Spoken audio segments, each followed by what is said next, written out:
बहुत समय पहले की बात है। एक छोटे से गांव में एक झील था।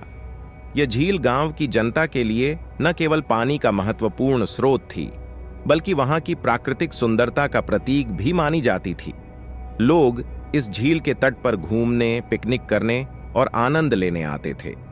परंतु इस झील के पास एक पुराने जमाने के मंदिर की भी एक कहानी थी। मान्यता के अनुसार झील के नीचे एक प्रेत आत्मा बसने आई थी। लोगों के मन में उसकी उपस्थिति को लेकर भयानक कथाएं फैली रहती थीं। एक दिन गांव के एक बच्चे ने उस मंदिर के पुजारी से पूछा, क्या सचमुच झील में प्रेत आत्मा बसती है? पुजारी ने मुस्कुराते हुए कहा, बेटा, यह सिर्फ एक कहानी है। लोग इसे डरावनी कहानियों में बदल देते हैं।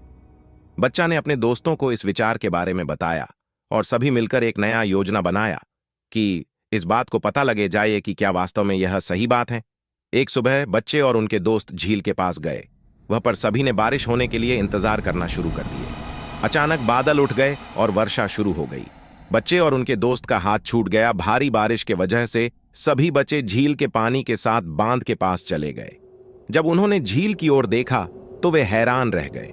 झील के पानी का स्तर बहुत नीचे गिर गया था और झील के तट पर कुछ विचित्र चीजें दिख रही थीं। उन्होंने देखा कि झील के नीचे एक पुरानी मंदिर की ढलानों से एक पुरानी द्वार दिखाई दे रही थी। उन्होंने देखा कि उस द्वार के पास एक वृक्ष था और वृक्ष पर एक पुरानी पुस्तक थी। उन्होंने पुस्तक खोली और देखा कि इस झील के बारे में एक पुरानी कहानी लिखी गई थी। इस कहानी में लिखा था कि कई साल पहले इस झील में एक शानदार महल था जिसे एक राजकुमार ने बनवाया था। लोग उसे बहुत प्यार करते थे और उसे अपना घर मानते थे।